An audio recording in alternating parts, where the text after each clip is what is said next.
Good morning my friends, কেমন আছেন আপনারা? আশা করি সবাই অনেক অনেক ভালো আছেন, আর আমরাও ভালো আছি। আর সকাল সকাল সবাইকে বেলি ফুলের শুভেচ্ছা। কার কার বেলি ফুল ভালো লাগে অবশ্যই আমাকে কমেন্টস করে জানাবেন। আর সকাল সকাল আমি আর অর্ণ দুজন মিলে চলে আসছি ছাদে ফুল নিতে। ফুল নিয়ে গিয়ে পূজা দিব। আর দেখেন আমার গাছের অবস্থা, বাতাসের জন্য ছাদের যত ধুলা সব গাছের উপর। বৃষ্টি না হওয়া পর্যন্ত এগুলো হবেই না, তাও মাঝে মাঝে আমি জল দিয়ে দিয়ে ধুয়ে দিই। তারপরও প্রতিদিন তো আর ধোয়া হয় না। আর এই যে বেলি ফুল উঠিয়ে নিচ্ছি। আজ অনেকগুলো ফুল ছাদের থেকে ফুল নিয়ে চলে আসছি। আর একবার স্নান করে জামাটাও পরে নিয়েছি, ভাবছি তাহলে আর জামাটা পরা লাগবে না, কাজ একটাই এগিয়ে রাখলাম। আর এখন রান্নাটা করব, রান্না করে পূজা দিয়ে খেয়ে তারপর যাব। আর যেদিন স্কুল থাকে সেদিন তো খুবই ব্যস্ততার ভিতর থাকতে হয়, এই জন্য ভাবলাম আগে একেবারে স্নান করে ফুলগুলো নিয়ে আসি। তাহলে ঠিক আছে, আমি রান্নাটা করে নিই, পরে দেখা হচ্ছে। বলতে একটা রান্না হয়ে গেছে অবশ্য, ডালটা রান্না হয়েছে কি বলে তো, সজনে ডাঁটা দিয়ে। আর এই যে ডিম রান্না করব। এই যে বলেন তো কিসের ডিম? এটা রাজহাঁসের ডিম। আর এই পাশে এই তিনটে মুরগির ডিম। রাজহাঁস আর মুরগি একসঙ্গে রান্না হবে আজকে। এই এই ডিম দুটো গিফট পাওয়া ডিম, এই জন্য দুটো। আর এই যে তার সঙ্গে আর এই তিনটে দিয়ে রান্না হবে। আমার ডিমের ঝোল রেডি। ডিমের ঝোল অবশ্য না, ডিম ভুনা। আর রান্নাটা দেখালাম না, কারণ কম বেশি সবাই ডিম রান্না করতে পারে। কম বেশি বলতে না, যারা রান্না করতে নাও পারে তারাও আশা করি ডিম রান্না করতে পারে। ছেলেকে স্কুলে দিয়ে চলে আসছি, আর এখন বাজতে যাচ্ছে 11:30। আর ওর 1:40-এ ছুটি। এই জন্য ভাবছি খালি খালি বসে থেকে কি করব, বাসায় যাই, তারপরে একেবারে যখন 1:30 বাজে তখন যাব। আর আপনাদের ভাইয়া গেছে আজকে ছুটি শেষ জয়েন্ট করতে। আর আমি বেচারা একা একা বাসায় বসে কি করি, এখন ভাবছি একটু ঘুম দিব। কি আর করা, ছেলে নেই, একা একা কি করব। আর একটু মনও খারাপ লাগে যে ওকে রেখে বাসায় এসে ঘুমাবো, তাও কি করব। এখানে বসে থাকলে অনেক কষ্ট হয়ে যায়, আর বাসায় আসলেও একটু কাজ হয়, ভিডিও এডিট করতে পারি, এই জন্য। আর সকালে এত ব্যস্ত ছিলাম যে রান্নাটাও মানে রান্নাটা দেখানো না, রান্নার পর আর কোনো ভিডিও করতে পারিনি, কারণ সকালে তাড়াহুড়ো করে সব কাজ সেরে যেতে যেতে অনেক দেরি হয়ে যায়। সেই ঘর ঝাড়ু দেওয়া, ঘর মোছা, তারপর স্নান করা, পূজা দেওয়া, নিজে রেডি হওয়া, ওকে রেডি করানো, খুব দেরি হয়ে যায়। আর এখন তো রেগুলারই স্কুল হচ্ছে, আগে তো সপ্তাহে 3 দিন স্কুল হতো, আর এখন রেগুলারই স্কুল হবে। ও আর একটা কথা তো বলতে ভুলেই গেছি, আমরা বাড়ি গেছিলাম একটা কাজে। কি কাজে বলেন তো? আমার অনেক দিনের একটা স্বপ্ন, সেটা পূরণ করতে গেছিলাম। তা অল্প অল্প হয়েছে, আর বাকিটা পরে হবে।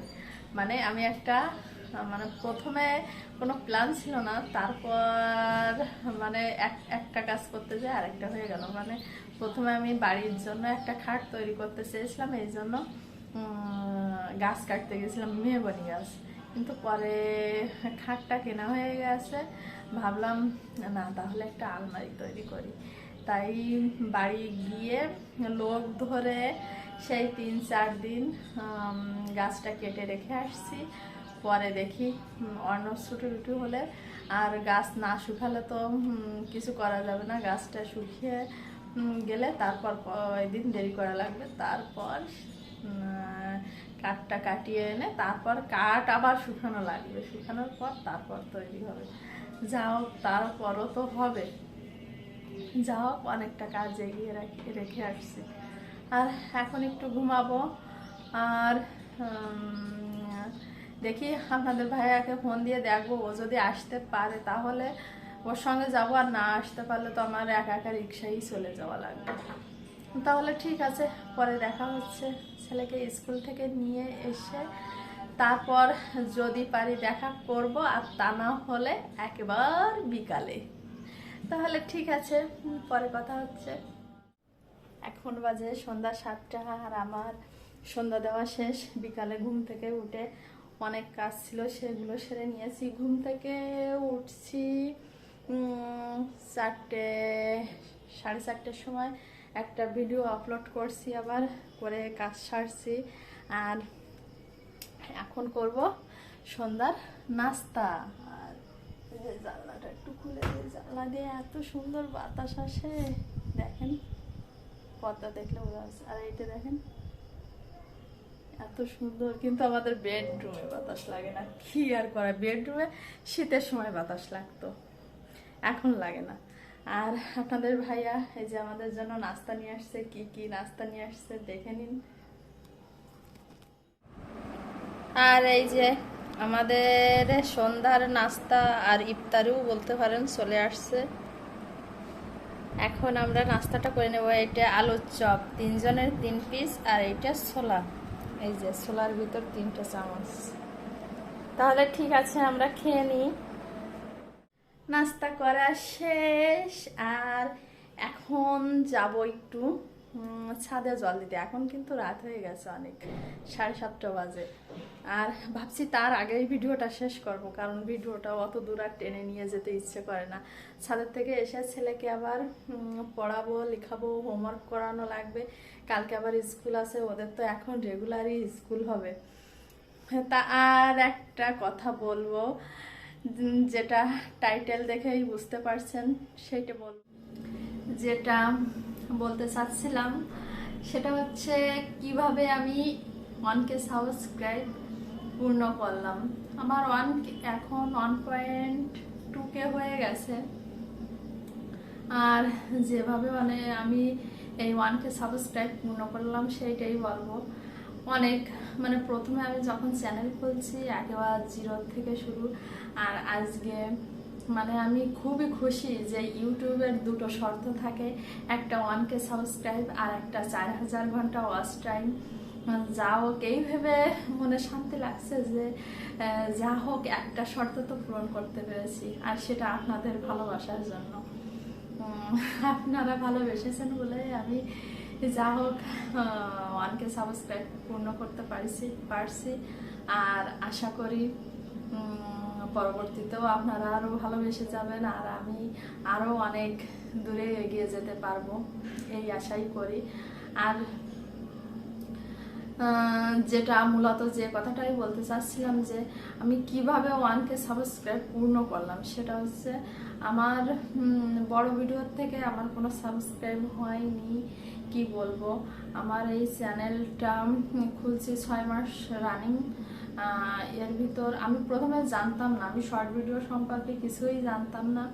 আমি মানে কিভাবে করতে হয় তাও জানতাম না। একদিন বসে বসে, আমি শর্ট ভিডিও দেখতে খুব ভালো লাগে, কিন্তু আমি বসে বসে ভাবছি যে কিভাবে করে।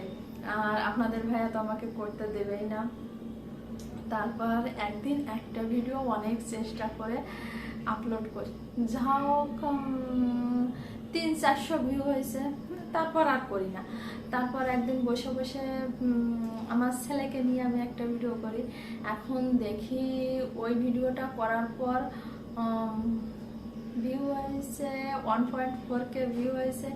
এখন সেইটার থেকে সাবস্ক্রাইবও হয়েছে।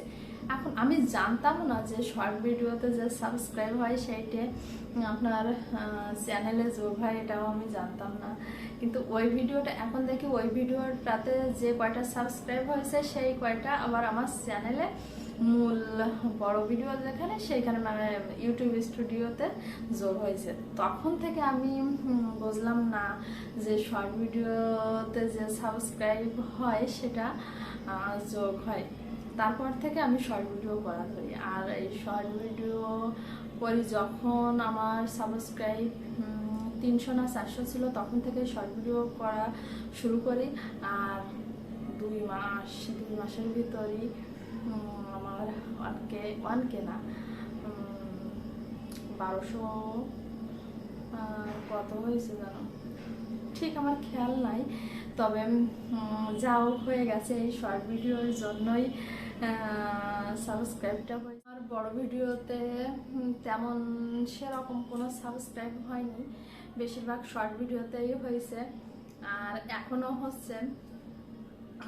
আর আপনারা আমার বড় ভিডিও দেখেন না কেন, এইটা আমার মনে দুঃখ থেকে গেল, কেন যে আপনারা ভিডিও দেখেন না। আমি কিন্তু অনেকেরই ভিডিও দেখি, আর এইভাবেই আমি ইউটিউবের শর্ট 1কে সাবস্ক্রাইব পূর্ণ করলাম। আপনারাও চেষ্টা করবেন, অবশ্যই সফল হবেন। আর কি জানেন তো, একটা জিনিসকে যদি আপনি মন থেকে চান, মন থেকে ভালোবাসেন, তাহলে কিন্তু আপনি তাতে সফল হবেন। আর আমার কাছে আমার এইরকম লাগে, মানে আমি ভিডিওটাকে যে এত ভালোবাসছি, যে একদিন অনলি একদিন যদি আমি ভিডিও না করি, শর্ট ভিডিও বলেন বড় ভিডিও বলেন, যাও দুটোর একটাও যদি না করি, আমার মনটা যে এত খারাপ লাগে কি আর বলবো। অনেক সময় হয় না, বিভিন্ন সাংসারিক কাজের জন্য, তারপর বিভিন্ন ঝামেলার জন্য ভিডিও করা হয় না, সেদিন আমার মনটা যে এত খারাপ লাগে কি আর বলবো। এই জন্যই মনে হয় কি ভিডিওটা রক্তেই মিশে গেছে। এই জন্যই কোনো কাজকে যদি আপনি মন থেকে ভালোবাসেন, তাহলে আপনি সফল একদিন হবেন। আর আশা করি আমার ওয়াচ টাইমটাও হয়ে যাবে। ওয়াচ টাইম হতে একটু দেরি হবে, কারণ সবার ক্ষেত্রেই প্রথম তো ভিউ হয়ই না ভিডিওতে, তারপর চেষ্টা করতে করতে আস্তে আস্তে হবে। এখন দেখা যাক কত দূর কি যেতে পারি। যা হোক, একটা শর্ত পূরণ করতে পেরে আমি অনেক খুশি। আর অনেকেই বলতে পারেন 1কে সাবস্ক্রাইব হয়েছে তাইতে কি করতেছে, অনেকের তো মিলিয়ন লাখ সাবস্ক্রাইব। তারাও কষ্ট করছে, কষ্টর পর সফল হয়েছে। কিন্তু এই যে কষ্টের পর প্রথম আমার 1 লাখ হলে আমি যে খুশি হব, তার চেয়ে আমার 1Kতে আমি অনেক খুশি। তাহলে ঠিক আছে, এখন আমি যাবো আবার একটু ছাদে। তাহলে ঠিক আছে, সবাই ভালো থাকেন, সুস্থ থাকেন। আর প্লিজ দয়া করে আমার ভিডিও দেখেন, কেউ ভিডিও দেখেন না, আমার ভিডিওগুলো দেখেন আর আমার পাশে থাকেন। তাহলে ঠিক আছে, সবাই ভালো থাকেন, সুস্থ থাকেন। আর আমার ভিডিওটা ভালো লেগে থাকলে একটা লাইক, কমেন্ট, শেয়ার করবেন। আর আমার নতুন ভিডিও পেতে চ্যানেলটাকে সাবস্ক্রাইব করবেন। Tata, good.